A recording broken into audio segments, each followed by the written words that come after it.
ഞങ്ങളിപ്പോൾ നോക്കുന്നതിൽ 60-ൽ കൂടുതൽ പേർ ചെറുപ്പക്കാർ, മോസ്റ്റ്ലി ഒരു 20-നും 30-നും വയസ്സ് ഇടയ്ക്ക്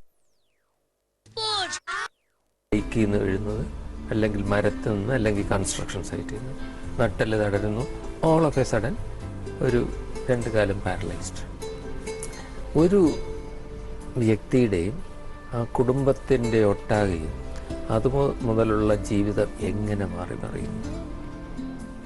ഇനി ഇപ്പോൾ ഇന്ത്യയിൽ തന്നെ പാലിയേറ്റീവ് കെയറുള്ള ഒരുപാട് സ്ഥാപനങ്ങൾ ക്യാൻസർ ഹോസ്പിറ്റലാണ്. അവിടെ തന്നെ ഒരു വിവേചനം വരും. ക്യാൻസറിൽ ഒരുപാട് പാലിയേറ്റീവ് കെയർ ആവശ്യമുണ്ട്. പക്ഷേ ക്യാൻസർ എന്നുള്ള രോഗം തന്നെ കിട്ടാൻ ഭാഗ്യം ഉണ്ടായില്ല എന്ന് വെച്ച് കഠിന വേദനയോ മറ്റു ദുരിതമുള്ള ഇത്ര ഒരു അറിയപ്പെടാത്ത രോഗങ്ങളാകുമ്പോൾ അവരും ഇതിൽ പെടാതെ പോകുന്നു, അവർക്കൊന്നും കിട്ടുന്നില്ല എന്നുള്ളതാണ്.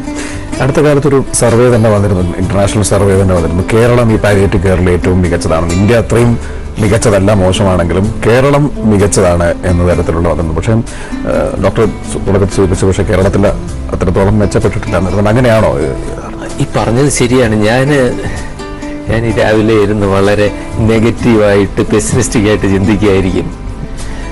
ഇത് വളരെ പോസിറ്റീവ് തിങ്കിങ് ആണ്. കേരളത്തിലെ പോസിറ്റീവ് കാര്യം, ഈ 6-ാം തീയതിയാണ് ഈ പാലിയേറ്റീവ് കെയർ ദിനവുമായിട്ട് ബന്ധപ്പെട്ടിട്ടാണ് എക്കണോമിസ്റ്റ് പത്രത്തിൻ്റെ എക്കണോമിസ്റ്റ്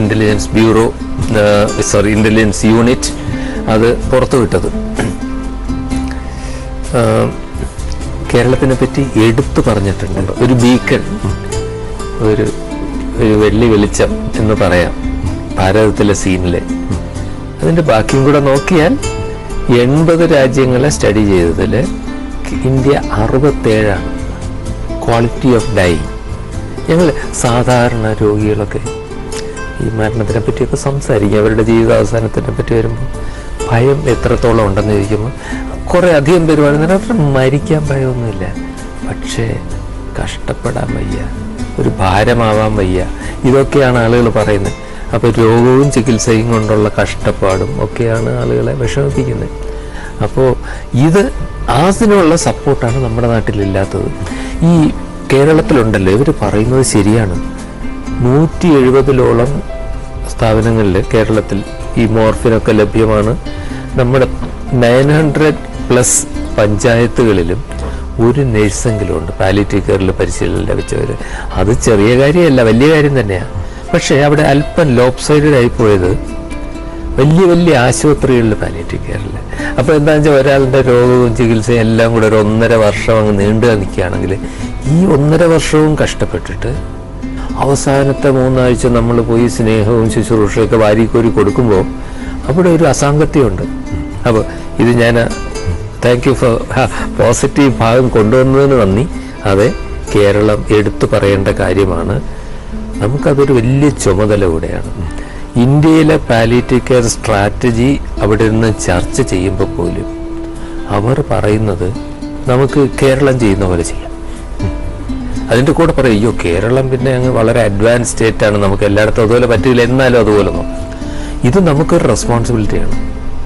ഇവിടെ എന്തുകൊണ്ട് നമ്മുടെ വലിയ സർക്കാരിലായാലും പ്രൈവറ്റ് ആയാലും ഹോസ്പിറ്റൽസ് ശരിക്കും അവരുടെ പ്രവർത്തനത്തിൽ ഇത് കൊണ്ടുവന്നിട്ടില്ല? എന്തിനു മനുഷ്യനെ കഷ്ടപ്പെടുത്തുന്നു എന്നുള്ളത് ഒരു ചോദിക്കേണ്ട ചോദ്യമാണ്. ഒരു തെറ്റിദ്ധാരണയുണ്ടോ പാലിയേറ്റീവ് കെയറുമായി ബന്ധപ്പെട്ട് ആൾക്കാരുടെ? അതോ ഒരു പോസിറ്റീവ്, എല്ലാവർക്കും അങ്ങനെ ഒരു ഇത് താല്പര്യമാണ്, ഇപ്പൊ ഇതിനെക്കുറിച്ച് ബോധവാന്മാരാണ്, അതുകൊണ്ട് ഇതിലേക്ക് കൂടുതൽ ആൾക്കാർ വരുന്നുണ്ട്, എന്തെങ്കിലും ഒരു അസുഖം വരുമ്പോൾ തന്നെ ഒരു പാലിയേറ്റീവ് കെയർ അതിനകത്ത് വേണം, അത്തരത്തിലുള്ള അപ്രോച്ചാണോ പൊതുവെ ഇപ്പോൾ ആൾക്കാരിൽ നിന്ന് വരുന്നത്? തെറ്റിദ്ധാരണയുണ്ട്. ഇതെന്താണ് ഈ സാധനം പാലിയേറ്റീവ് കെയർ എന്നുള്ളതിനെ പറ്റിയാണ് തെറ്റിദ്ധാരണ. അതായത് എങ്ങനെയോ സമൂഹത്തിൽ ഇത് മരിക്കാൻ കിടക്കുന്നവരുടെ ശുശ്രൂഷ മാത്രമാണെന്നൊരു തെറ്റിദ്ധാരണ വന്നുപോയി. ഇത് ഈ 2014 ലോകാരോഗ്യ സംഘടന വേൾഡ് ഹെൽത്ത് അസംബ്ലിയിൽ ആദ്യമായിട്ട് ഒരു റെസൊല്യൂഷൻ പാസ്സാക്കി എല്ലാ അംഗരാഷ്ട്രങ്ങളോടും പറയുന്നത്, രോഗത്തിൻ്റെ ആരംഭം മുതൽ രോഗചികിത്സയോടൊപ്പം എല്ലാ തലത്തിലും, എല്ലാ തലമെന്ന് ഉദ്ദേശിക്കുന്നത് പ്രൈമറി, സെക്കൻഡറി, ടെർഷ്യറി ഹോസ്പിറ്റൽസ്, എല്ലാ തലത്തിലും പാലിയേറ്റീവ് കെയറും രോഗചികിത്സയും ഒന്നിച്ചു കൊണ്ടുപോകണം. അതായത് എനിക്ക് കീമോതെറാപ്പി തരാൻ തീരുമാനിക്കുകയാണെങ്കിൽ അതേ സമയം തന്നെ അതിൻ്റെ കൂടെ എനിക്ക് വേദനയുടെ ചികിത്സയും എനിക്ക് ബാക്കിയുള്ള ബുദ്ധിമുട്ടുകളും എനിക്കപ്പോൾ ഉള്ള ഭയത്തിനുള്ള മാനസിക താങ്ങും എൻ്റെ സാമൂഹ്യ പശ്ചാത്തലം മനസ്സിലാക്കിയിട്ട് എനിക്ക് സപ്പോർട്ട് ഇതെല്ലാം എനിക്ക് വേണം. അപ്പോൾ ഇതൊന്നിച്ച് കൊണ്ടുപോകേണ്ട കാര്യമാണ്. പക്ഷെ ഇപ്പോൾ ഈ പറഞ്ഞ തെറ്റിദ്ധാരണ കാരണം പാലിയേറ്റീവ് കെയർ എങ്ങാനും കേട്ടുപോയാൽ അയ്യോ അപ്പം ഞാൻ മരിക്കാറായോ എന്ന് തെറ്റിദ്ധരിച്ച് അതുകൊണ്ട് തന്നെ ഇതിനെ റിജക്റ്റ് ചെയ്യുന്നവർ ധാരാളമുണ്ട്. ഈ പാലിയേറ്റീവ് കെയർ എന്ന് പറയുമ്പോൾ ഡോക്ടർ ഇപ്പം ഒരു സ്ഥാപനം നടത്തുകയാണ്. അപ്പം ഇത് ഒരു സമ്പന്നർക്ക് മാത്രം അഫോർഡ് ചെയ്യാൻ പറ്റുന്ന ഒരു രീതിയാണോ ഈ പാലിയേറ്റീവ് കെയറിനെ വിട്ടുകൊടുക്കുക എന്ന് പറയുന്നത്? ഇത് ഒരു ക്രൂവൽ പൊയറ്റിക് ജസ്റ്റിസ് ഉണ്ട്. നേരെ തിരിച്ചാണ് സംഭവിക്കുന്നത്. ഇപ്പോൾ സംഭവിക്കുന്നത് ഒരു നല്ല സമ്പന്നനാണെങ്കിൽ ഏറ്റവും നല്ല ആശുപത്രിയിലായിരിക്കുമ്പോൾ മിക്കവാറും ഞാൻ പറഞ്ഞതുപോലെ വളരെ ചുരുക്കം ആശുപത്രികളിലെ പാലിയേറ്റീവ് കെയർ ഉള്ളൂ. അപ്പോൾ അവർക്ക് ഒരിക്കലും പാലിയേറ്റീവ് കെയർ കിട്ടുന്നില്ല. അവർ വളരെ അഗ്രസീവായിട്ട് ചിലപ്പോൾ ഇനപ്രോപ്രിയേറ്റ് ആകുമ്പോഴും ചികിത്സ കണ്ടിന്യൂ ചെയ്യും. അവസാനം ആ വ്യക്തി സമ്പന്നൻ മരിക്കുന്നത് ഒരു ഇൻറ്റൻസീവ് കെയർ യൂണിറ്റിൽ ഒരു ബന്ധു അടുത്തില്ലാതെ അവസാനം തൊണ്ട വരളുമ്പോൾ ഒരിച്ചിരി 4 തുള്ളി വെള്ളം ഇറ്റിച്ചു കൊടുക്കാൻ ആളില്ലാതെ കയ്യും കാലും കെട്ടിയിട്ട് ഓരോ ദ്വാരത്തിലും ഓരോ ട്യൂബും മെഷീനുമായിട്ടാണ് സമ്പന്നം മരിക്കുന്നത്. അതിനേക്കാളും കൂടുതൽ ഇന്ന് പാലിയേറ്റീവ് കെയർ കിട്ടുന്നത് കേരളത്തിലെങ്കിലും ദരിദ്രരാണ്.